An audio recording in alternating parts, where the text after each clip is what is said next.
का आयोजन लंबे अरसे से चर्चा में था। मुझे खुशी है कि आज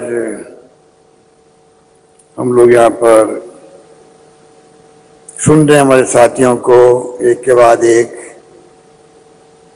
गर्व होता है प्रदेश पे भी और देश पे भी। आज़ादी के 75 वर्ष अमृत महोत्सव मनाया जा रहा है। लंबा सफर तय करते करते आज हम यहाँ तक पहुंचे हैं। जिस रूप में आप बैठे हुए हैं और ये आयोजन हो रहा है, मेरे ख्याल से जब आज़ाद हुआ मुल्क तब हालात दूसरे थे। राजस्थान जैसे प्रदेश में 13 मेगावाट बिजली थी। लोग समझते नहीं थे बिजली होती क्या है। राजा महाराजाओं के महलों में बिजली टमटमाती थी, खाली जो जनरेटर थी। आप कल्पना कीजिए हम कहां से कहां पहुंचे हैं। इसका गर्व पूरे देश को है,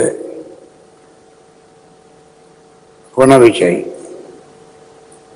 पानी में, शिक्षा में, स्वास्थ्य में, सड़कों में, बिजली में कोई कल्पना नहीं कर सकता था। 13 मेगावाट से आज 23,000 मेगावाट से ज्यादा बिजली का उत्पादन राजस्थान हो रहा है। शिक्षा क्या थी कोई सोच नहीं सकता। अब जाल बिछ रहा है। जब मैं 24 साल पहले था मुख्यमंत्री पहली बार, तो 6 विश्वविद्यालय थे। आज 89 विश्वविद्यालय राजस्थान के अंदर, 89 विश्वविद्यालय। अभी मैंने 3 साल में 210 कॉलेज खोले, उसमें 91 गर्ल्स कॉलेज है। और मैंने कहा कि जहाँ 500 गर्ल्स मिल जाएगी वहां हम लोग कॉलेज खोल देंगे। आज लड़कों से ज्यादा लड़के पढ़े राजस्थान के अंदर। तो चाहे शिक्षा हो, चाहे स्वास्थ्य सेवाएं हो, जिसका जिक्र किया गया, मैं रिपीट नहीं करना चाहूंगा।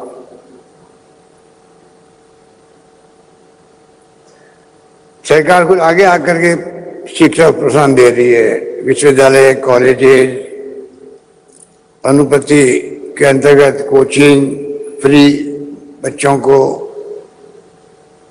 और साथ में अभी 200 छात्रों को। दुनिया के किसी मुल्क में जाएंगे बच्चे, उनका पूरा खर्चा पड़ेगा, सरकार उठाएगी। ये मैंने घोषणा करी बजट के अंदर। और मेरे ख्याल 160 बच्चे जा चुके हैं। तो कहने का तात्पर्य है कि हमने अमृत महोत्सव जो मनाया जा रहा है देश के अंदर, और ये आयोजन भी हो रहा है, हर क्षेत्र में हमने प्रगति की है। सड़कें शानदार राजस्थान के अंदर। इन्वेस्टर के लिए सोचने की बात है कि चाहे लेबर अनरेस्ट हो, यहाँ नहीं मिलेगी आपको। लॉ एंड ऑर्डर की स्थिति यहाँ ज्यादा अच्छी है। National highways, state highways, mega highways, district major roads का जाल बिछ गया है।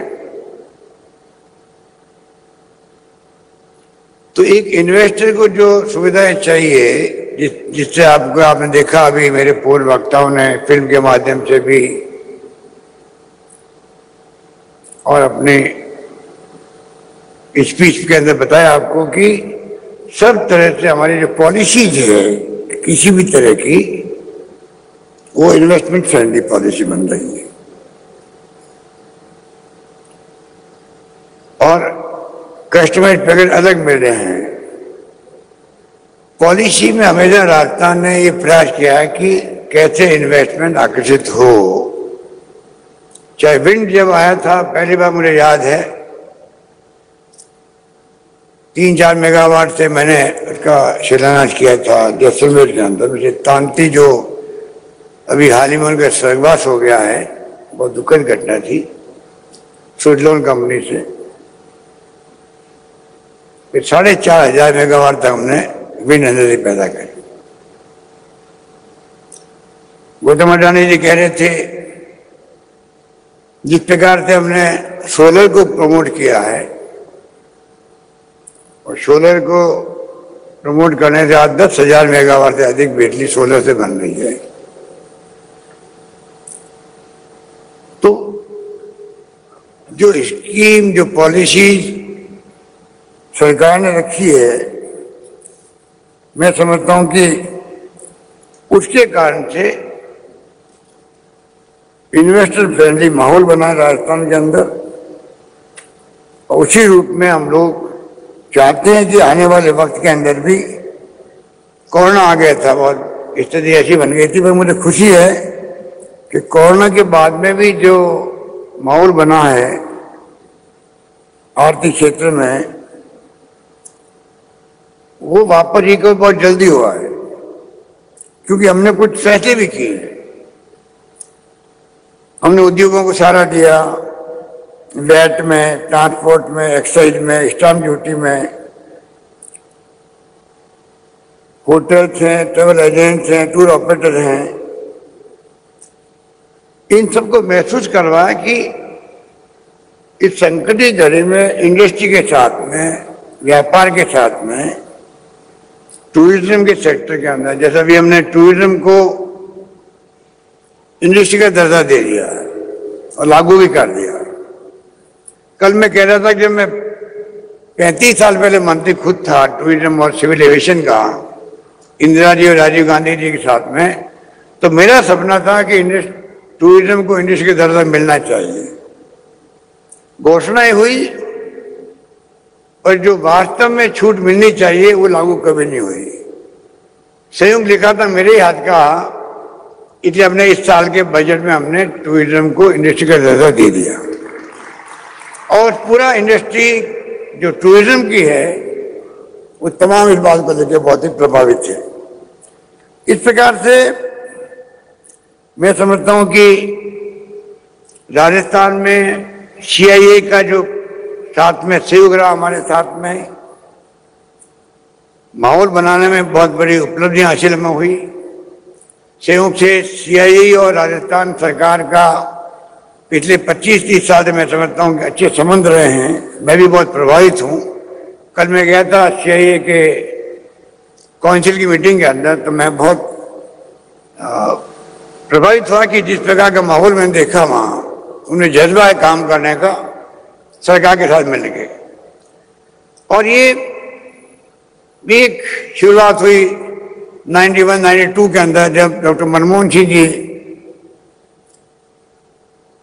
वित्त मंत्री थे नरसिंह राव जी के वक्त में, और जिस प्रकार से वो जमाना था लाइसेंस, कोटा परमिट का, उदारीकरण का माहौल जब बनने लगा, बनाया गया, फैसले किए गए, उसके बाद में अब ये ऐसी संस्थाएं जो पहले सबकी निगाह से देखती थी सरकारों को, और सरकारें सबकी निगाह से देखती थी संस्थाओं को, अब आपस में समन्वय के साथ में काम शुरू हुआ है देश के अंदर। उसका इम्पैक्ट है, मिलके काम कर रहे हैं, विचारों का आदान प्रदान होता है तो कई नई बातें सीखने को मिलती है। इस माहौल में हम लोग चल रहे हैं। मैं समझता हूं कि राजस्थान उदाहरण है। सीआईआई और स्टेट गवर्नमेंट, पिछली बार सरकार थी तब भी इसी प्रकार का माहौल था सीआईआई के साथ में। हमारी सरकार उसके पहले थी तब भी सीआईआई का समर्थन पूरा साथ रहा। तो एक नई शुरुआत जो हुई है, और राजस्थान में भी हम लोगों ने जिस रूप में पिछले 3 साल में काम किया है, तो आपको जान के खुशी होगी, उसके कारण से 3 लाख करोड़ की जो स्टेट जीडीपी है उसमें बढ़ोतरी हुई। एक प्रतीक है कि वो विकास का प्रतीक है राजस्थान के अंदर। 3 साल में कोरोना के बावजूद भी आप सबके सहयोग से जो 3 लाख करोड़ की जीडीपी बढ़ी है, और टोटल जीडीपी का आकार अब जो है 12 लाख करोड़ हो गया है राजस्थान के अंदर। ये प्रतीक है कि विकास की तरफ आगे बढ़ रहे हैं। हैप्पीनेस इंडेक्स बढ़ा है राजस्थान के अंदर, पर कैपिटा इनकम बढ़ी है। ये तमाम पैरामीटर बताते हैं कि राजस्थान सरकार की जो नीतियां हैं इन्वेस्टमेंट के लिए, व्यापार के लिए, विकास के लिए, चाहे वो कोई सेक्टर हो, हम सही दिशा में जा रहे हैं। इसलिए इंडिकेटर हमारे सामने आए हैं। इसके अलावा हम लोग जो है कुछ बड़े फैसले भी हमने किए हैं। एक तो रिको की जो आज 50 साल रिको को बने हुए, उसका अपने एक स्थान है देश के अंदर। मैं समझता हूं कि रिको की उपलब्धियां 50 साल में कम नहीं हुई है राजस्थान के अंदर, और वो आज देश के अग्रणी औद्योगिक संस्थानों में है।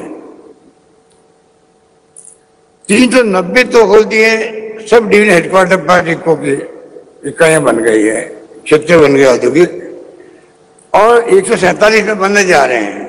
मतलब आप कल्पना कीजिए, राजस्थान के हर एसडीओ हेडक्वार्टर पर, उपखंड क्षेत्र पर औद्योगिक इकाइयां बन रही है। तो आप सोच सकते हो कि वहां के स्थानीय लोगों को, चाहे एमएसएमई के हों चाहे अन्य उद्योग हों, उनको एक सुविधा मिल रही है। इसके साथ में हमने जयपुर में फिनटेक पार्क विकसित किया जा रहा, वहां पर जिस सभी सेक्टर का और विकास हो सके। साथ में जोधपुर के अंदर राजीव गांधी फिनटेक इंस्टीट्यूट बन रहा है 600 करोड़ की लागत से, जिसे क्वालिटी एजुकेशन भी वहां मिल सके, ये हमारा प्रयास है।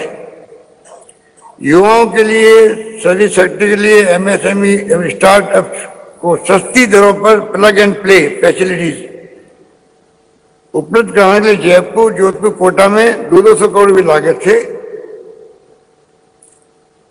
नॉलेज इनोवेशन हब की स्थापना की जा रही है। सीतापुर में अभी वो काम भी जल्दी शुरू होगा, जयपुर के अंदर भी। और भिवाड़ी, बरनाला, जोधपुर में 250 करोड़ की लागत से मल्टी स्टोरी इंडस्ट्रियल कॉम्प्लेक्स विकसित करने का मैंने घोषणा की थी बजट के अंदर। ईपीआर बन रही है इन सबकी। एक नए रूप में सरकार सामने आ रही है हेल्प करने के लिए इंडस्ट्रीज को, उद्यमियों को। ये जो पैसे बन रहे हैं आपके मल्टी स्टोरी इंडस्ट्रियल कॉम्प्लेक्स, इसमें IT, readymade, garment, jewellery, service sector इकाइयों को प्लग एंड प्ले फैसिलिटीज की स्थापना करने में सहयोग मिलेगा। तो मैं आपको निवेदन करना चाहूंगा कि जिस रूप में सरकार बनते ही हमने एमएसएमई एस्टेब्लिशमेंट और फैसिलिटेशन एक्ट 19 में पास किया था, 2019 में पास किया था। उसमें 3 साल तक सरकारी स्तर पर कोई भी परमिशन लेने की आवश्यकता नहीं रखी गई थी, शायद आपको मालूम होगा। और 3 साल से हमने 5 साल कर दिया है। 5 साल तक कोई भी सरकारी परमिशन की आवश्यकता नहीं रहेगी एमएसएमई इकाइयों को, और एक्ट बना के ये किया जा रहा है। इसके माध्यम से मैं समझता हूं कि सिंगल विंडो सिस्टम हो, चाहे वो अनुमति एक साथ मिल जाए, ये सिंगल स्टॉप शॉप की बात की गई है। हालांकि मुझे अभी भी, मैंने कहा है हमारे अधिकारियों को, एचईएस इंडस्ट्री को भी, इसमें और गुंजाइश है, और ज्यादा कंफर्टेबल फील करें इंडस्ट्री से आकर के, इसकी जरूरत है। क्योंकि लंबे समय से शिकायत मिलती थी आजादी के बाद से कि जब जाते हैं इन्वेस्ट करने के लिए तो हमें बहुत तकलीफों का सामना करना पड़ता है। काफी कुछ कमी हुई है, काफी हमने फैसले किए जिससे कि और फायदा मिला। इसको और हम लोग चाहेंगे कि कैसे ठीक करें। वैसे बहुत सारे हमने फैसले किए, अभी वक्त नहीं है कि मैं उन फैसलों की तरफ आपका ब्रीफ करूं, और मैं इतना कह सकता हूं कि कई कामों के अंदर राजस्थान एक मॉडल बन रहा है देश के अंदर, और वही हमारे लिए एक शुभ संकेत है। और जो अभी करीब लगभग 11 लाख करोड़ के जो एमओयू साइन आपने किए हैं, ये पहला है अवसर जब अधिवेशन के दरमियान में कोई एमओयू साइन नहीं हो रहे हैं। पहले काम एडवांस में कर दिया गया कम्युनिकेट एंड डिलीवर्ड थीम के साथ में। पहले ही आप ये काम करें जिससे सरकार अपना काम करने लग जाए। 11 लाख करोड़ के मैं समझता हूं कि एमओयू एलओई कब स्थगित होना या करार होना मैं समझता हूं बहुत शुभ संकेत है। और वास्तव में अगर ये लागू हो जाते हैं, जो कि संभव नहीं होता है फ्रेंकली स्पीकिंग। गौतम भाई बैठे हैं, गुजरात के अंदर भी नरेंद्र मोदी जी ने बहुत गुजरात वाइब्रेंट किए थे, और मेरे ख्याल से मुझे पता नहीं एक्चुअल में, पर जो सुनते थे 15, 20, 25% समझ रहा, हो सकता है ज्यादा कम हो। हम कोशिश करेंगे कि एडवांस में हमने काम किया है तो क्यों नहीं हम लोग कोशिश करेंगे उसे आगे बढ़े। डिपेंड करता है कि स्थिति क्या रहती है। कई बार मंदी के दौर चलते रहते हैं दुनिया के अंदर। मुझे खुशी है कि मनमोहन सिंह के वक्त में भी मंदी का दौर आया था, पर असर कम पड़ा देश के अंदर। अब भी ऐसे फ्लक्चुएशन आते रहते हैं। कई बार तो यूक्रेन में युद्ध हो गया, उसका असर पड़ जाता है देश के अंदर। ये तमाम बातें चलती है, पर मैं समझता हूं कि जो गुजरात की बात अभी कर रहे थे गौतम भाई, गुजराती तो देखिए आजादी के पहले से ही बहुत सक्षम रहे हैं। आपके वहां तो टेक्सटाइल उद्योग और क्या क्या इंडस्ट्री, औद्योगिकरण जो मैं समझता हूं कि आजादी के पहले से ही गुजरात में बहुत ज्यादा रहा है। गुजरातियों का माइंड ही व्यापारिक माइंड रहा है शुरू से ही, और इसीलिए सक्षम राज्य रहा है। आर्थिक रूप से संपन्न राज्यों में महाराष्ट्र, गुजरात, ज्यादा गुजरात समझ लीजिए, हमेशा रहा है। और कई बड़े बड़े उद्योगपति उस जमाने में भी, मैं पूछ रहा था भी गौतम भाई, विक्रम सारा भाई से लगा के दादी भाई, कई लोग रहे हैं। बाद में धीरूभाई अंबानी आ गए, अब गौतम भाई आ गए। तो गुजरात का अपना एक और अलग रहा है। और गौतम रणनी जी मैं कहना चाहूंगा राजस्थान की बात, जहां आकाश सूखे पड़ते रहे हैं आजादी के पहले से, सदियों से, उस प्रदेश के अंदर आकाश सूखे पड़ते रहते थे। माइग्रेशन होता था यहां से। पशुओं का पानी की व्यवस्था करो, रोजगार की व्यवस्था करो, मनुष्यों के लिए चारे का प्रबंधन करो, क्या क्या नहीं होता था, मैंने बचपन से देखा है। पर ये बात तो मैं समझता हूं कि ये हमारे राजस्थान के लोगों की हिम्मत को दाद देनी चाहिए गौतम भाई, कि आपके यहाँ तो प्रारंभ में ही ऐसा माहौल था। आज तो गौतम अडानी का नाम सुनते हैं कि दुनिया के 2 अमीर लोगों में आ गया है। ये तो आपका बधाई के पात्र है आप। पर हम जो है, हम अकाल और सूखे की धरती थी, तभी देश को बहुत कुछ देने का प्रयास किया। घनश्याम दास बिरला जी गांधी जी के सबसे विश्वास पात्रों में थे। जमनालाल बजाज जिन्होंने सेवाग्राम आश्रम बनाया गांधी जी के लिए, राजस्थान की शेखावटी से, सभी शेखावटी के लोग थे। जितने बड़े बड़े घराने हुए हैं देश के अंदर, चाहे वो बिरला हो, बांगड़ हो, पोद्दार हो, गोयनका हो, सिंघानिया हो, अग्रवाल हो, कितने घराने हुए हैं, सब राजस्थान के शेखावटी से गए हैं। अकाल सूखे का मुकाबला करने के लिए गए, तकलीफ में गए थे। कहावते एक साहब एक थाली हाथ गए थे और पूरे देश की इकोनॉमी को उस वक्त भी उन्होंने स्मृत किया। और आज भी ये घराने देश के अंदर छाए हुए हैं। देश की आर्थिक व्यवस्था को प्रभावित करने वाले लोग हैं। तो कहां तो गुजरात का, राजस्थान, ये तो आप कंपेयर करोगे। इस प्रकार के हमारे लोगों ने सब कुछ किया है देश के लिए। और गांधी जी के वक्त में तो बजाज, जमनालाल जी तो अखिल भारतीय कांग्रेस कमेटी के ट्रेजरर भी थे। आश्रम गांधी जी ने बनाया सेवाग्राम में, वर्धा के अंदर। उस वक्त की सोच अलग थी, वो जमाना अलग था। वो जमाना अब कहाँ रहा है, अब तो स्थिति बिल्कुल बदल गई है। आज ये मुबारक मौका, इसमें मैं समझता हूं कि ये बात तो हुई है, पर साथ में सम्मान जो हम राजस्थान रत्न से कर रहे हैं, उसके पहले एक बात मैं कहना चाहूंगा कि अनिल अग्रवाल बैठे हुए हैं, अब अभी अखबारों में चल रहा है काफी दिन से, उसके लिए धन्यवाद है। आपने सीपी जोशी जी के आग्रह को भी और मेरे आग्रह को स्वीकार करके आपने क्रिकेट जो आजकल बहुत पॉपुलर है स्टेडियम बनाने की जिम्मेदारी ले ली है, उसके लिए आप धन्यवाद के पात्र राजस्थान प्रदेश वासियों की तरफ से। चौमू में आपने पढ़ाई करी, अब चौमू के नाम आते ताली बजती है कि आप कहां से उठ के कहां पहुंच गए हो,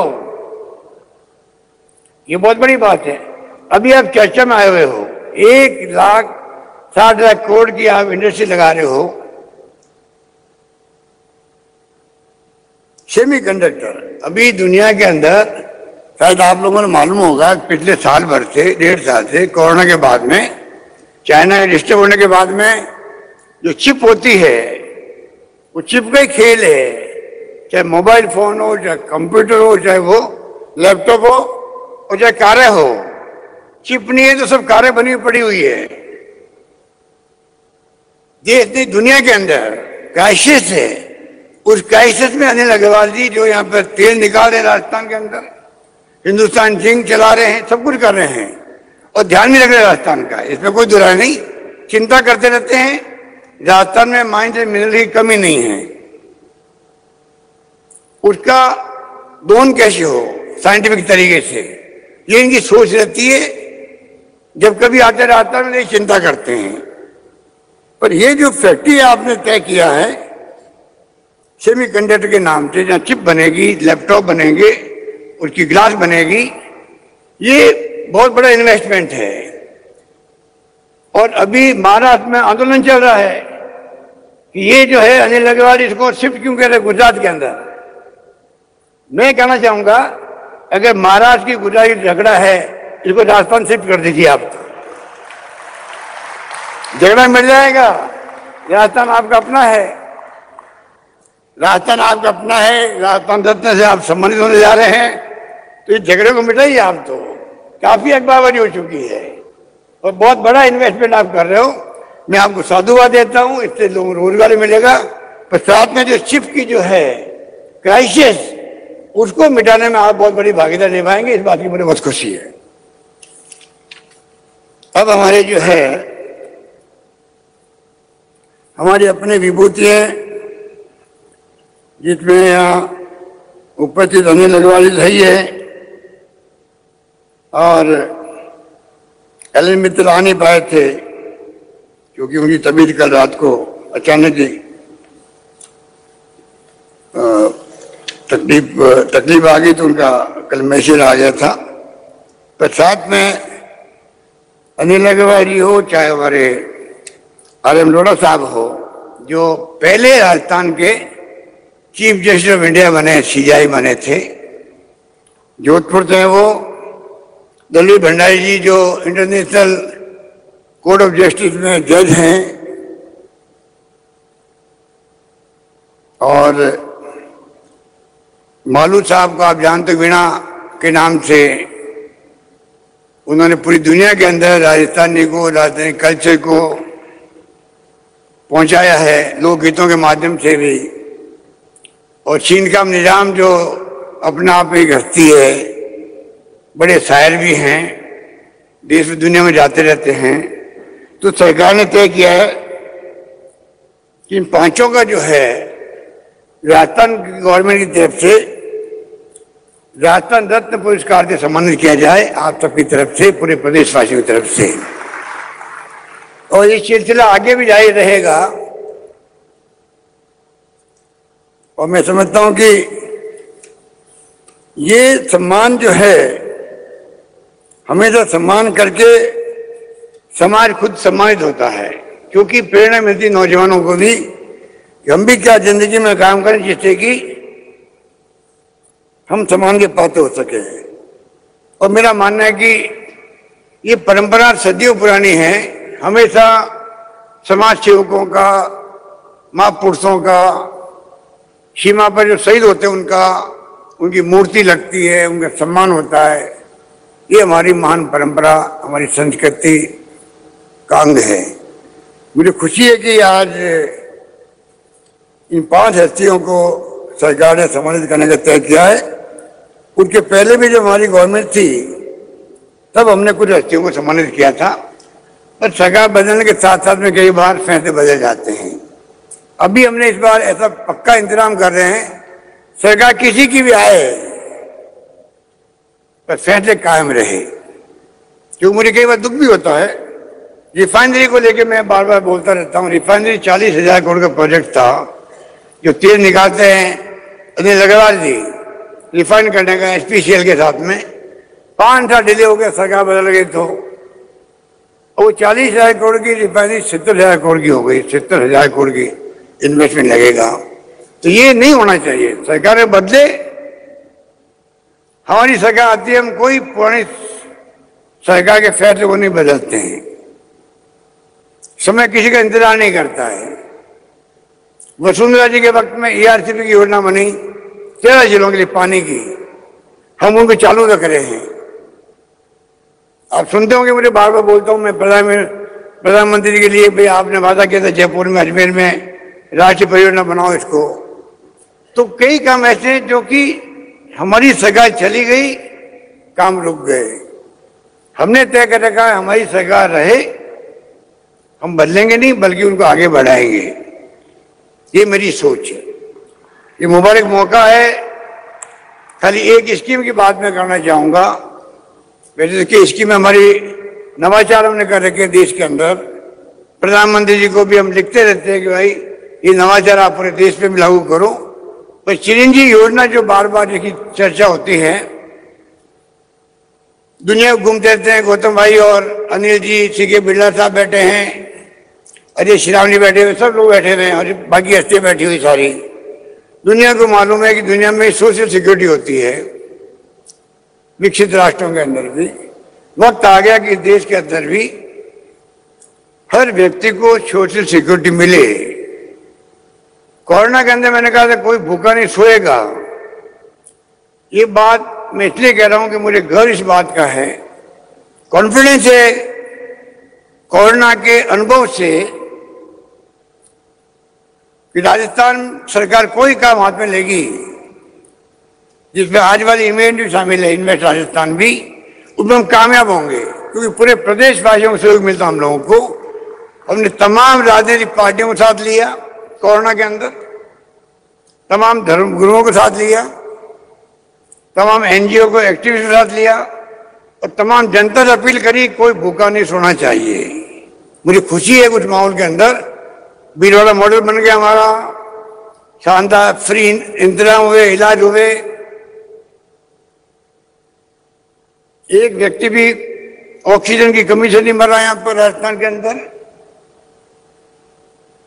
दवाएं फ्री रखी हम लोगों ने, 40,000 के इंजेक्शन फ्री थे। अब हमने जो स्कीम और आगे बढ़ाई है, पहले फ्री दवाएं थी, फ्री टेस्ट थे, अब हमने जो 10 लाख का बीमा किया है जो देश में कहीं नहीं है। प्रीमियम सरकार भर रही है, कुछ लोगों को छोड़ के, वो 850 रुपये लेते हैं उन लोगों से। पर उसके कारण से जो आज इस स्कीम की सहूलत बढ़ रही है देश के अंदर, 10 लाख का बीमा। ऑर्गन ट्रांसप्लांट है तो अलग से खर्चा उसका सरकार देगी। इसके मायने है कि अगर आप 10 लाख में 4 लाख खर्च आपके हो गए, 6 लाख बचे हुए हैं, वो 6 लाख बचे रहेंगे आपके परिवार के। अगर खुदा न खास्ता किडनी ट्रांसप्लांट करनी पड़ रही है, लीवर ट्रांसप्लांट करना पड़ रहा है, बोन मैरो ट्रांसप्लांट करना पड़ रहा है, या और कोई ऑर्गन ट्रांसप्लांट करना पड़ रहा है, 15-20 लाख रुपये खर्च होते हैं। उस परिवार को 15-20 लाख रुपये सरकार देगी, 6 लाख बचा के देगी, जिससे कि वो डिस्टर्ब नहीं हो और उसके इलाज संभव हो जाए। ऐसी स्कीम संभव कहीं नहीं होगी। इस स्कीम को हमने लागू किया राजस्थान के अंदर। MRI free, CT scan free, IPD OPD free सरकारी अस्पतालों के अंदर, और साथ में 5 लाख का बीमा है ऑक्सीजन के नाम से भी। क्योंकि ऑक्सीजन जो है आप जानते हो कि इस देश में करीब 2.5 लाख लोग मरते हैं पर ईयर एक्सीडेंट से। राजस्थान में करीब 10,000 से ज्यादा लोग मरते हैं। भगवान करे कोई एक्सीडेंट नहीं हो, पर हो जाते हैं। तो हमने प्रोविजन किया स्कीम के अंदर जो 1,35,00,000 परिवारों को कवर किया हुआ अभी तक करीब 80-90% तक हो चुके करीब। उसके अंदर 5 लाख का बीमा कर दिया है। अभी जब से स्कीम लागू हुई है लगभग 1,000 लोग मारे गए हैं। पानी बढ़ता बहुत भयंकर, उसमें कई लोग डूब जाते हैं। अभी परसों लोग डूब गए थे 9 लोग। सबके घरों में 5 लाख रुपये पहुंचने लग गए हैं चिरंजीवी हेल्थ योजना पर। और इसके साथ में हम लोगों ने हर परिवार में मुखिया रखा महिला को। महिला सशक्तिकरण के कारण से उन तमाम महिलाओं को, क्योंकि मैंने देखा अभी अनुभव किया कोरोना के अंदर कि ऑफलाइन पढ़ाई हो गरीबों के यहाँ तो वही हुई, क्योंकि उनके पास लैपटॉप नहीं था। ऑनलाइन पढ़ाई कहीं कहीं हुई। तो हमने तय किया 1,35,00,000 परिवारों के महिलाओं को सबको स्मार्टफोन सरकार देगी। 3 साल की इंटरनेट सेवाएं फ्री होगी उसके अंदर। ये हमने फैसला किया। इस प्रकार से एक इन्वेस्टमेंट फ्रेंडली माहौल राजस्थान में बन चुका है। आने वाले वक्त में जो आप अभी देखेंगे आज और कल के अंदर लिटरेचर मिला होगा उसमें आप देखेंगे ऐसे फैसले किए हैं कि मैं वक्त नहीं कि मैं उनको जिक्र करूं। आप खुद मानेंगे कि राजस्थान सरकार एग्रेसिव होकर के इंडस्ट्री को, टूरिज्म सेक्टर को सबको सहयोग कर रही है। और उसी ढंग से हम उम्मीद करते हैं कि इस माहौल बनने के बाद में और ज्यादा इन्वेस्टर चाहे देश या दुनिया के यहाँ आएंगे। ये हमारी सोच है। इन्हीं शब्दों के साथ में मैं तमाम जो हमारे मेहमान आए हैं उन सबको मैं शुक्रिया अदा करता हूँ कि सब लोग बिजी रहते हैं बिजनेस के अंदर भी। आप लोग सब आए हैं डेलीगेट बन के। मुझे खुशी है कि आपने यहाँ आना मंजूर किया। एक नई शुरुआत हो रही है और मैं चाहूँगा आप सबके सहयोग से राजस्थान में अधिक से अधिक इन्वेस्टमेंट आए, अधिक से अधिक लोगों को रोजगार मिले। क्योंकि समस्या भी देश में बेरोजगारी की और महंगाई की बहुत भयंकर है। हम चाहेंगे देश में शांति, सद्भाव, प्यार, मोहब्बत, भाईचारा सभी जाति, सभी धर्म, सभी वर्गों के साथ बना रहे। ऐसे माहौल में ही कोई देश प्रगति करता है, प्रदेश प्रगति करता है या गांव प्रगति करता है। जहाँ शांति नहीं होती है, हिंसा होती है, तनाव होता है, वहां विकास रुक जाता है। ये हमारी सरकार की सोच है। इसको हम चाहते हैं कि ये भावना घर घर तक पहुंचे और उस भावना को हम लोग मजबूत करने के लिए लगे हुए हैं। यही बात कहता हूं मैं अपनी बात समाप्त करता हूं। धन्यवाद। जय हिंद। धन्यवाद।